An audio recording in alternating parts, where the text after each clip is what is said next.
Welcome back once again. It is time for the Comics Coffee Table. That's right. 3 p.m. U.S. Eastern daily. I need more coffee for our Comic Books Coffee Table, huh? Well, pull up a chair, grab a cuppa, and take a break with us. What are you putting under your nose today? I got some coffee. Bring anything you want. We accept tea, boba, bubble tea, whatever the heck it is, frappes. Stuff like that. Milkshakes. Milkshake brings the boys to the yard. I could teach you, but I'd have to charge. That's right, Pika. I'm groovy. And so are you. Thank you so much for tuning in today. This is a show about comic books. If you love comic books as much as I do, you are in the right place at the right time with the right people. And if I'm able to, I will always try to catch the live premiere and be a part of the live chat. It's wonderful to see new faces and old friends showing up and having this continuing conversation about comic books in the comic book shop style. This comic book shop style conversation. I mean, it's part of our culture. It keeps us going. We get to share our stories, make suggestions to each other, and it binds us. It brings us together. Thank you so very much. This year, my parents gave me these two books for Christmas last year. The Overstreet Comic Book Price Guide, 52nd edition, most current. The Overstreet Guide to Grading Comics, 6th edition, published 2021. We are going to rebag, reboard, and rebox my entire collection. Along the way, I'm going to get a ballpark estimate of what that collection's worth and learn about the condition of my comic books and how to better grade them. These are invaluable learning tools. This is great. So if you have any serious questions about the value or condition of your comic books, please go to your local comic book shop, your LCS, and talk to the staff. This show is for entertainment purposes only. We're learning as we're going, and it's been really, really fun. You can find links to the Amazon pages in the description for both of these, and you can get your own copies, and you can play along at home with the home version of the game. And while we're going to our local comic book shops for advices about the conditions and value of our floppies, pick yourself up some supplies. So one of the big themes of this show is helping keeping our mom and pop brick and mortar shops open and thriving. So I'm choosing not to use my online supply chain. You know, the one with the free shipping and the free TV shows, and the free TV network. I am getting my supplies at my local comic book shop. Even with the markup and then with it, going to the store itself and lugging it home versus getting like a price break and delivery, it's worth it more to me to spend my money at my local comic book shop. So I'm getting my boxes there. I'm switching from long boxes to these shorter boxes. I'm getting bags. I'm expecting Mylar bags any minute now. They've been on back order forever. Supply chain issues, post-pandemic. So I'm getting bags and boards, acid-free boards. I should have been using boards this entire time. The condition of these funny books really show that. But I think it's very important to get our supplies at the local comic book shops and to spend some money there. Don't be afraid to their bookstores and get some books, like nice collections. And you know what's good too are used trade paperbacks. Usually I can count on my local comic book shop selling bundles, like you can get 5 for $20, and they have these sales, and I'm just like, oh, I come home with these trade paperbacks and I'm like, why are you buying these? You got no space for them. But I mean, I love, you're like, oh my gosh, my old friends. I'm like, hey, look, it's the Ultimates by Mark Millar and Brian Hitch, volumes 1 and 2 of Ultimates 1. I don't have that.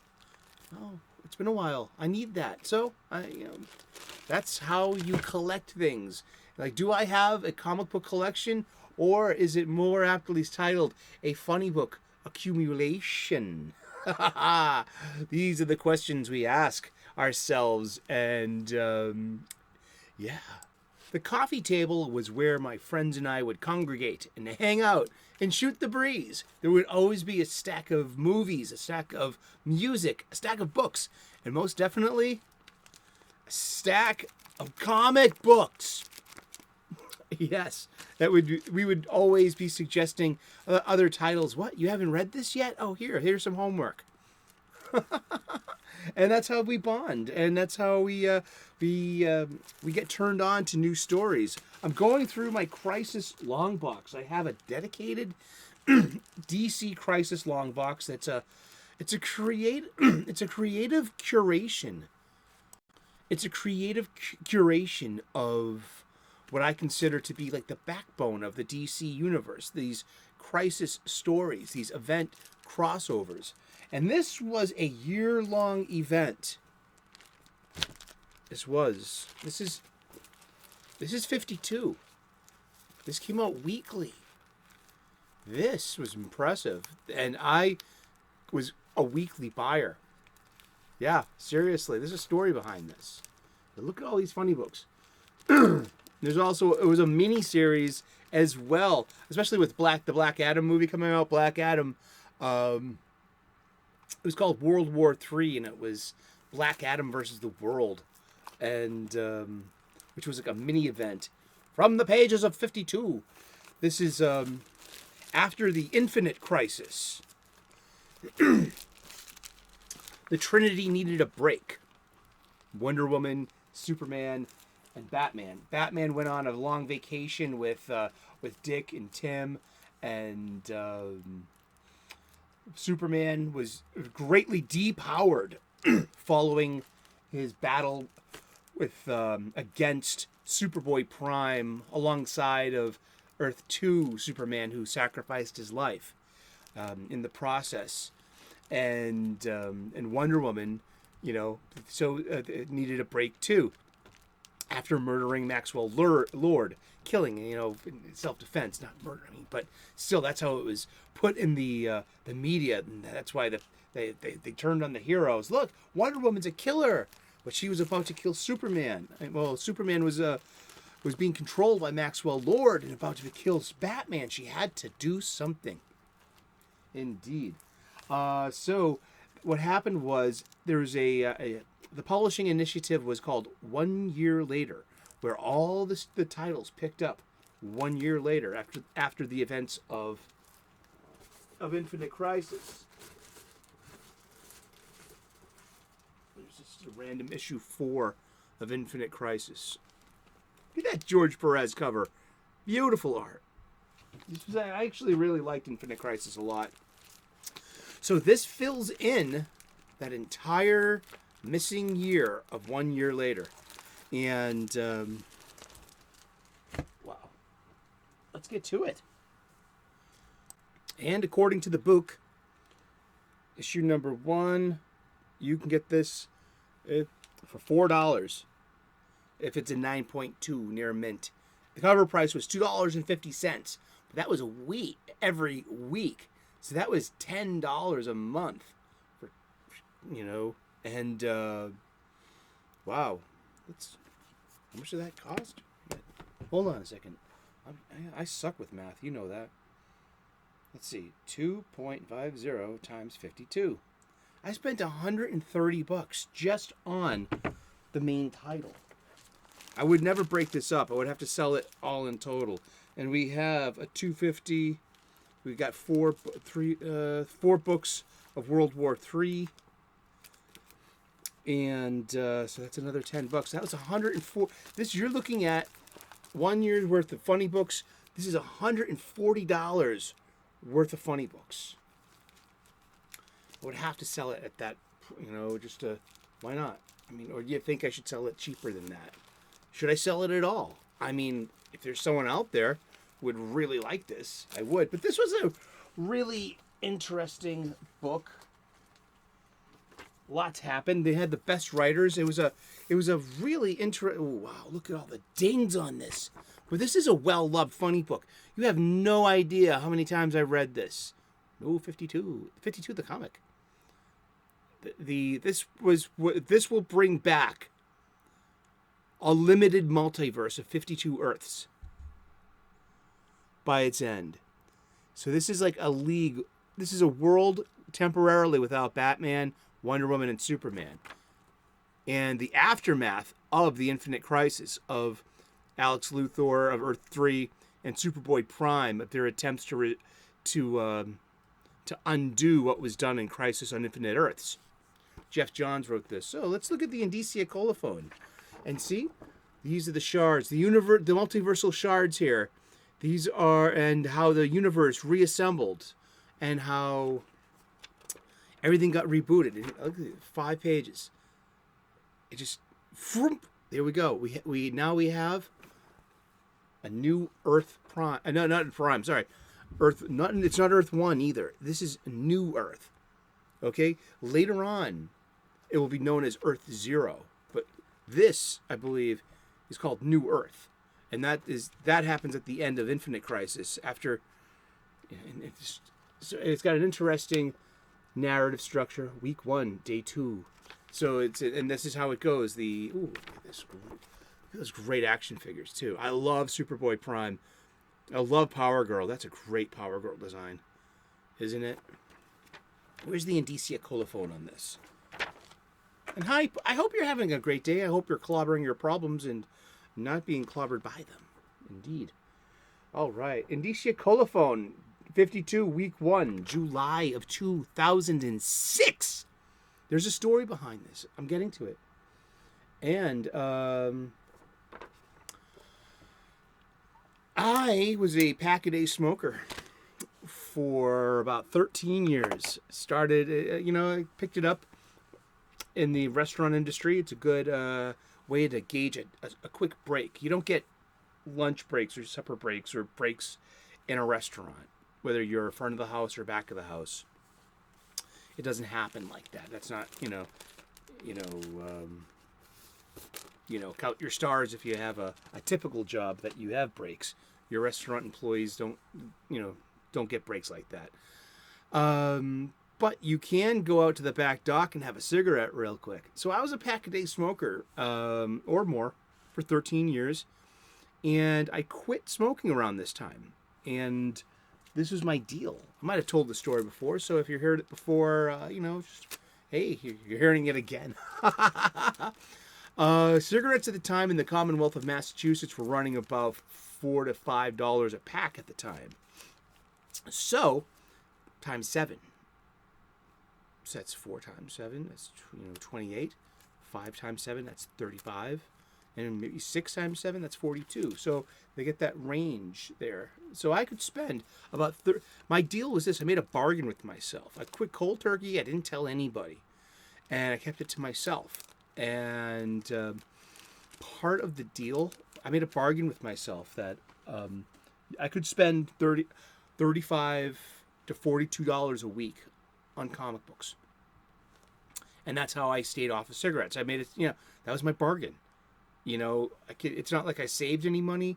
It's more of like I just redistributed that wealth, my personal wealth, instead of, buying like a pack of cigarettes a day. And that's what started my new renaissance in the early aughts when I came back to comic books. I came back with a big vengeance. Vengeance is my name. I am the knight. I am Batman.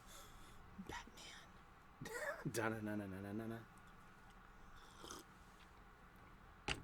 But 52 is interesting because it ties in to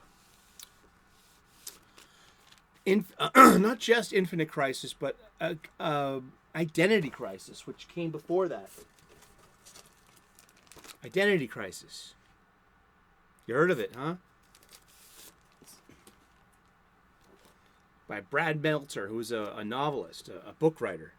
This was a really interesting little crisis that, that came in like underneath most people's radar. And Rags Morales was the penciler. Michael Bayer was the inker. Alex Sinclair was the colorist. Kenny Lopez was the letterer.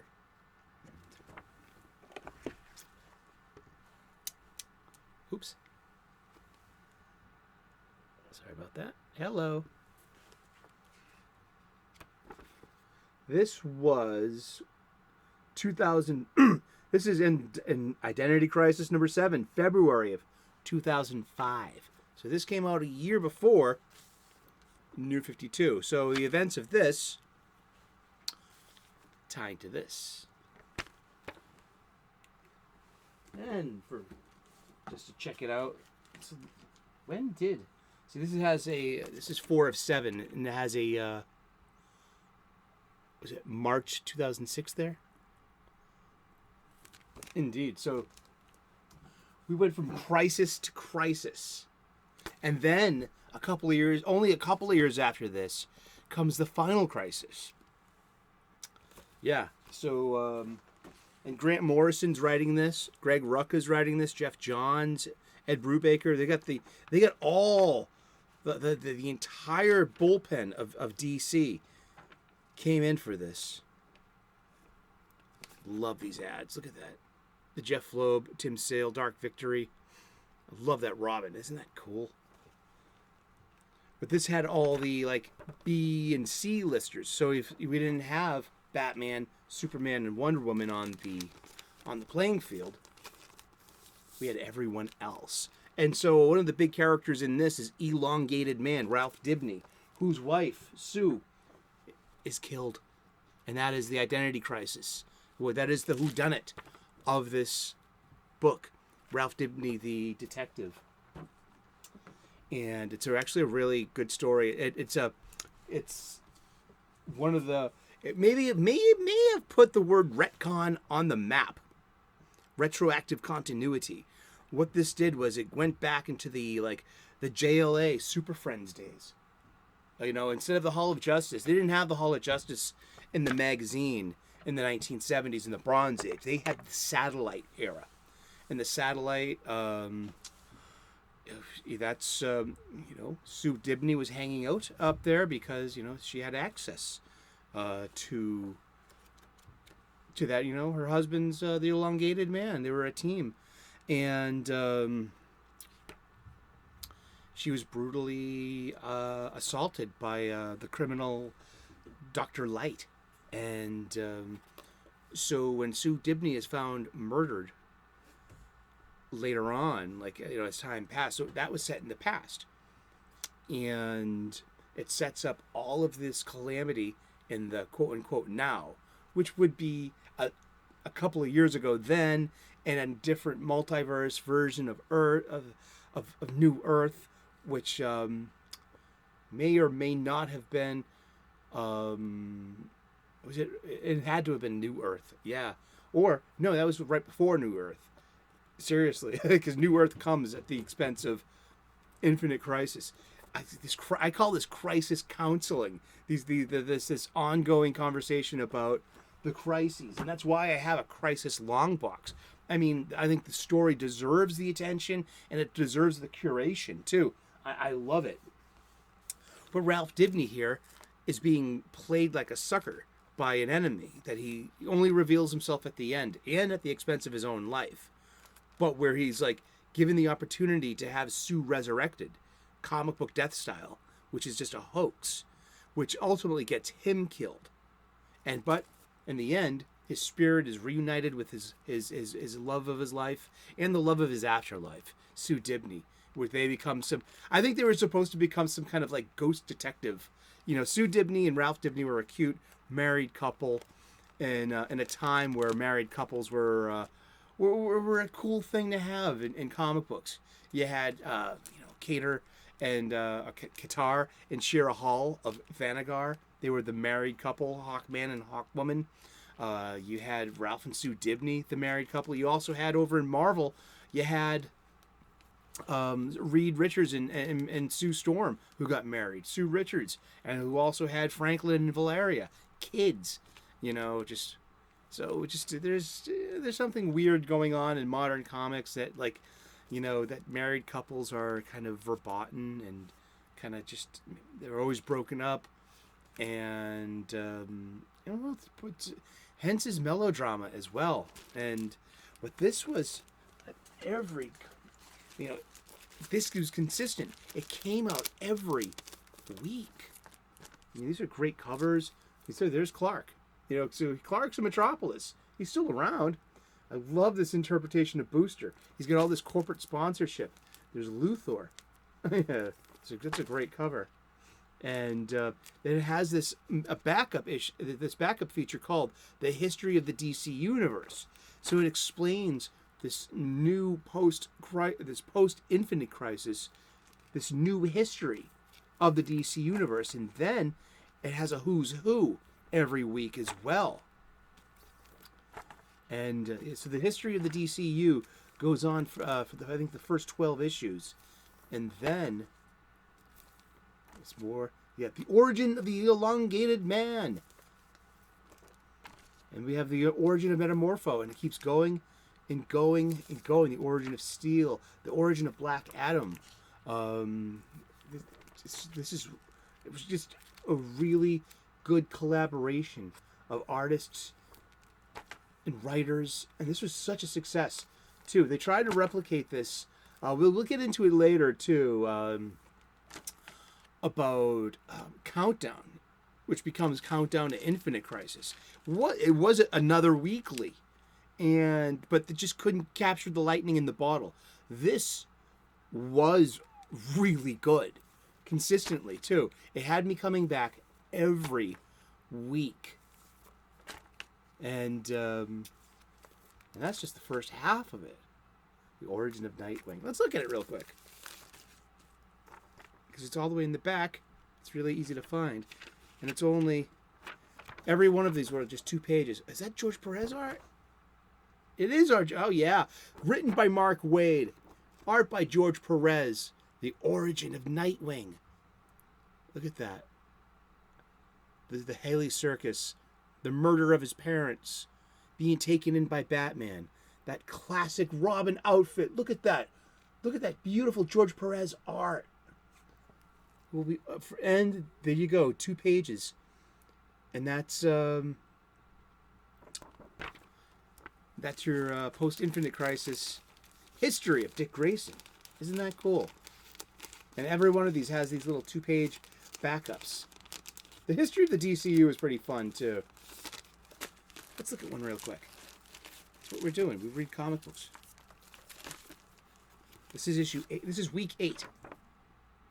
And here's that Superman video game that was supposed to have been awesome, but it was like this huge open world before there were open world games like that. The history of the DCU. So here you have Donna Troy, who has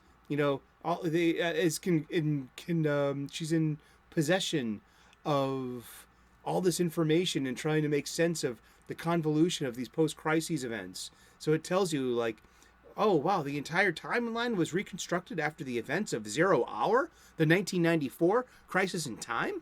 Yes. Confirmed. And these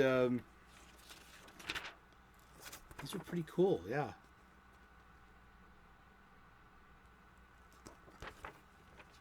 Really dig the heck out of these. It's awesome. And thank you so very much for hanging out with us today. We have been talking about comic books, and we're going to talk about comic books every day for the rest of the year. So tune in tomorrow, 3 p.m. U.S. Eastern, and we'll find out who we're talking about when we turn the page tomorrow. Please like and subscribe. I would love to earn your subscription. We also talk about spirituality and purpose. We talk about cooking. I like finding bunnies eating their breakfast in the pre-dawn morning, and if there are planets in the sky at sunset or before sunrise, I will point them out. Look, there's Venus. Yeah, I mean, Venus and Jupiter are very evident, like right after sunset these days. So if it's clear, look up in the sky or tune into our channel here, and I'll point them out too. Thank you so very much. God bless. Namaste. Good luck. We will see you again tomorrow in those funny pages. Ciao. Bye-bye.